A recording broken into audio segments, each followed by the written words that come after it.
นี่เพื่อนเห็นกลางหลังผมไหมนูรอบนูเห็นไหมขี้ฝนตั้งพี่นี่ขี้ฝนนี่เนี่ยดีสำหรับเคยติดโชว์ดอกตูมนะเพื่อนนี่สำหรับเคยติดโชว์ดอกตูมแบบนี้นะถึงฝนมานี่ได้ประโยชน์เพราะอะไรเพราะเดียวใจนี่มันยืดถึงมันอ้วบ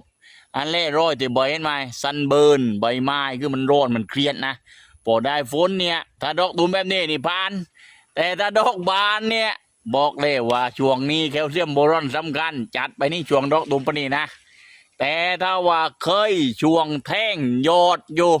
ยังโลกพีโลกคนอยู่เลยว่าไม่รู้ออกดอกหรือออกยอดเนี่ย